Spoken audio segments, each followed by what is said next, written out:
beloved Boss Mike Cervera.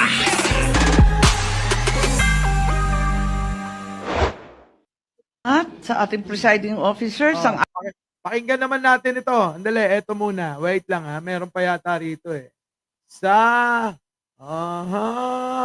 Ano sabi pa pakinggan natin itong mga sinasabi ni Risa, oh. Pasok. Motion, Mr. President, to momentarily suspend any action, whether interpellation or seconding speech, on the privileged speech of the good gentleman from Davao, para sa wakas bigyang daan yung inaprubahan nating motion kahapon na manumpa na po kaming I still have the floor. I have the floor, Mr. President. I have the floor, Mr. President. Ano, binabastos nila kapag alam nila mga kababayan na magiging kalaban nila. Binabastos ni Baba, mga kababayan. Ang tindi, di ba? Yan. Mas matindi to eh. Ito, wag yan. Ito mas matindi to eh. Yung bang sagutan nila. Oh, pasok. I have the floor, Mr. President. I have the floor, Mr. President. Shoot of a question of privilege, which takes precedence over all motions. So I restate my motion, Mr. President, to momentarily suspend any action, whether interpellation or seconding speech, on the privileged speech of the good gentleman from Davao, para sa wakas bigyang daan yung inaprubahan nating motion kahapon na manumpa na po kaming I still have the floor. I have the floor, Mr. President. Mas gustong si Baba eh, no? Ibang klase. Diyos ko po! Pag nagalit sa si Risa, sa Baba ka tatamaan. Magsasalita pa eh. Oh, sige. Point of order. Na manumpa na po kaming I still have the floor. I have the floor, Mr. President. I have the floor, Mr. President. To make way for Yan nyo, ginugulo, no? Mga kababayan, ginugulo ni Baba, no? Baba, ha? Baba! taking of the oath before the presiding officer. Diba, mga kababayan, sinuspindi tuloy ni Chis Escudero. Kita nyo habang nagsasalita, itong ating pambato, mga kababayan, ginugulo ng mga tao na alam nila, mga kababayan, na may punto. Ganun naman lagi, di ba? Kapag kaalam nila na etong mga sinasabi netong ating mga pambato, abang gagawin nila, guguluhin nila para hindi marinig ng taong bayan kung ano talaga ang totoong nangyayari dyan sa Senado. Mamartilyuhin nyo, wag naman sa ulo. Oo, pwede ba sa baba na lang? Di ba? Ayan, nakikita nyo na kung gaano sila katindi, mga kababayan. Hindi naman kasi papabayaan itong ating mga senador na mabubuti. Bakit? Mga marurunong din naman yan. Di po ba? Marurunong din. Pakinggan nyo to. Sino? Coco, pasok! Sabi ko nga, kung ang synonym ng forthwith ay immediate, may synonym din po ang dismiss. Yan po ay remand at saka return. Lalo na kung makita natin that the return is not necessary to achieve the goals of the Senate President. Let's just do what the Supreme Court does when it has a case. Let's issue an advisory. Okay. Bigyan natin na summons para kay impeached officer. Mag-advisory tayo sa House Panel of Prosecutors. In addition to the answer filed by the impeached officer, anticipate na natin yun. Answer the following questions raised during the hearing of the Senate as impeachment court. Anong date ngayon? On June 10. And then we can even write down the questions that we want them to answer. It's addressable by an advisory. Hindi ko nakikita bakit dinadala kami sa dismissal, remand, return, whatever is the term. Kita nyo, whatever is the term, mga kababayan, kung ano pang tawag nila, tawagin na nila na ano, Batorni. Tawagin na nila na 10K. Tawagin na nilang Babalina. Tawagin na nilang Jackma. Mga kababayan, pero matindi talaga si Coco. Aba, sabi ko nga sa inyo, bar top notcher yan. Hindi nyo maluloko. Mr. President, hindi ko alam bakit kailangan tayo bakit ba tayo namimilipit na ipasok ang isang word that is a synonym or can mean dismissal. I do not understand when a mere advisory can help the court, Mr. President. That's all. Kaya nga, pinapasok talaga nila eh. Eh yun naman talaga yung goal nila, i-dismiss yan. Meron pa bang iba? So mga kababayan, uulitin ko ha, yung bang sinasabi ni Sara, bloodbath, yung sinasabi nila na malakas ang kanilang depensa, mga kababayan, kalimutan nyo na yan. Pang-brainwash. Pang-brainwash ang tawag sa ganyang style. Estilo ng mga taong talagang nakagawa ng kasalanan yan. Para mga kababayan, pagdating dyan, kahit na anong gawin, netong mga senador na kaalyado ng mga Duterte, tandaan nyo, sasabihin lang, gusto ko naman talagang matuloy yan. Kaya lang itong mga senador, alam naman nila ginagawa dyan. Pinang-inang yan. Pinang-ina talaga, no? So, balikan nga natin ito sinasabi ni Coco, bigyan natin ng reaksyon. Turn. Sabi ko nga, kung ang synonym ng forthwith ay immediate, may synonym din po ang dismiss. Correct, may synonym din ng dismiss. Mga kababayan! Sabi ko sa inyo, yung mga iba dyan nag-aantay lang yata ng malalamot Yung bang mga kababayan, nandyan lang para sa pondo, para sa sweldo, para sa pagkain nila. Tuloy. Yan po ay remand at saka return. Yan. Ang dismiss, ang synonym niyan, mga kababayan, ay remand at return. So kapag ni-return, mga kababayan, wala na silang hawak-hawak. Paano pa nga naman sila makakapagpadala ng summons kay buday nila? Wala na. Kaya mga kababayan, kung ganito ng ganito, hanggang bukas to, tandaan nyo, wala nang pupuntahan tong impeachment trial na to. Oo, yung pangarap nila na madidismiss, baka yun na yung mangyari. Pero hindi. Oo, hindi sa dismiss mangyayari to.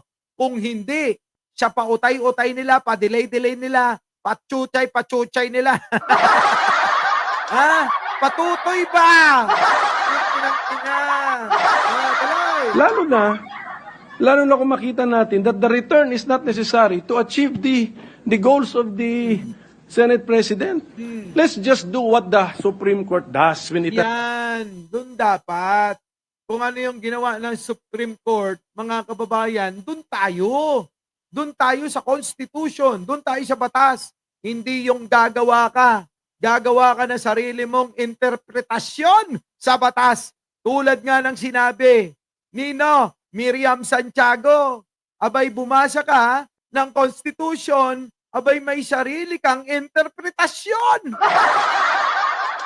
Ganun yung nangyayari, mga kababayan May sarili silang interpretasyon sa nakasaad sa Constitution. Inang-ina. Tuloy. As a case, let's issue an advisory. Okay. Bigyan natin ng summons para kay impeached officer.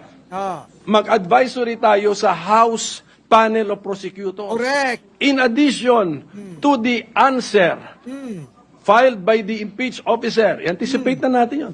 Answer the following questions raised. Yung mga tanong nyo, itong si Cayetano, at saka itong si Calvo, yung mga tanong ninyo, yung mga complaint ninyo, yung mga reklamo ninyo, yung mga reklamo yung wala namang kakwenta-kwenta.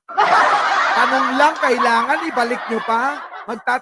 Magtatanong lang kayo kung gusto nyo pa ba, Kongreso, na ituloy itong impeachment trial. Yun lang, kailangan ibalik nyo pa. Yang mga yan. During the hearing of the Senate as impeachment court, anong date ngayon? On June 10. And then we can even write down the questions that we want them to answer. It's addressable by an advisory. Hindi ko nakikita bakit dinadala kami sa dismissal, No. remand, return, whatever is the term. Kasi nga, Coco, idol, boss, brother. Oo. Yun talaga yung pakay nila. Ang pakay nila, maniobra. Anong tawag dito? Sirain. At hindi ituloy ang impeachment trial na yan. Yun ang goal nila, wala nang iba. Maliwanag na maliwanag yan. Sabi nga nila kanina dyan, obvious naman. So ano pang aasahan natin dito mga kababayan? Okay lang sana, tanggapin natin pag bumoto sila na acquitted si Buday. Okay lang. Basta ang mahalaga, ulitin ko, ang aking gusto, makita ang ebidensya, gaano kalakas ang ebidensya, at ano naman ang depensa.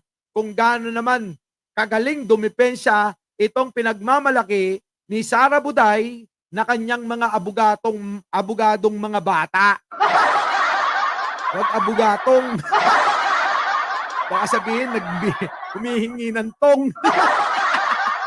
Di mo ba, mga kababayan? Ang simple. Oh. Mr. President, hindi ko alam bakit kailangan tayo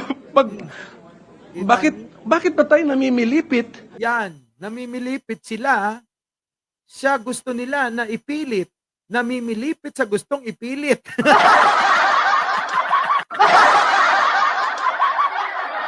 Pilipitin nyo yung ulo ni Bato. Ha? Pilipitin nyo na rin. Oo. Yung alin? Yang liig ni Cayetano.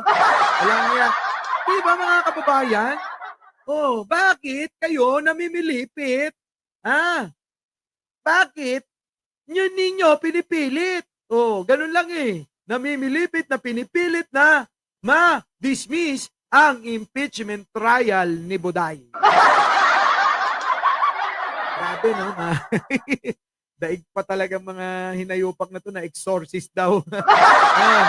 Naipasok ang isang word that is a synonym or can mean dismissal. Kita nyo, papasok na nila yung dismissal. Ha? Papasok na nila yung remand. Papasok na nila yung return. At kung ano-ano pa yan. Diba Delia sa Coco, Meridian Rivera, Aichang, Alicia Duran. Oo, sa inyo pong lahat, Pachuchay, Bentong, Teresita Tan, same here, Boss Mike, sinabi mo pa, Teresita Tan, yung mga idol natin. Yung mga Estrada, Ejercito, mga mukhang walang alam. Nagpatialon sa butuhan. Akala nila pag marami sila, yun na yan. Ipiling nila dahil marami sila. Abay maganda na ang paningin ng taong bayan. Hindi nila alam. Ang taong bayan, galit na galit na. Do not understand when a mere advice. Hindi nila naiintindihan at hindi mo maiintindihan yung mga yan. Coco Pimentel. Oo. Ha?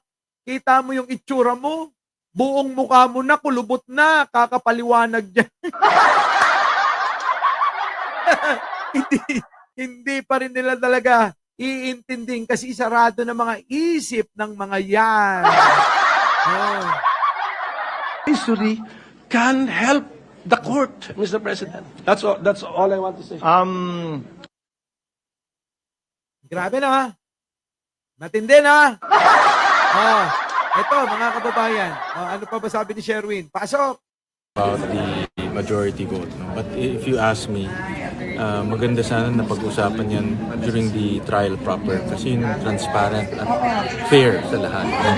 Hindi naman ibig sabihin kung pinakinggan nito sa trial proper, matutuloy siya. Pwede rin siya ma-dismiss. Pero at least doon na natin na pag-usapan. Yan na nga rin ako. Diyan din ang position ko. Kung i-dismiss ninyo, okay lang. Diba? At least doon sa loob pinag-usapan. Hindi yung para bang ninyong pinipigilan. Lumalabas kasi rito, pinipigilan nyo. Sobra ang pagpigil nyo para hindi mailahad ang mga ebidensya ng mga prosecutor. Tapos, mga kababayan, di po ba, mas maganda na, huwag nyo na munang ibalik doon. Pwede ba naman pala dyan na inyong inyo pong talakayin na dyan at questionin itong mga prosecutor kung ano ba talaga ang mga problema dyan sa, dito sa article of impeachment ni Sara.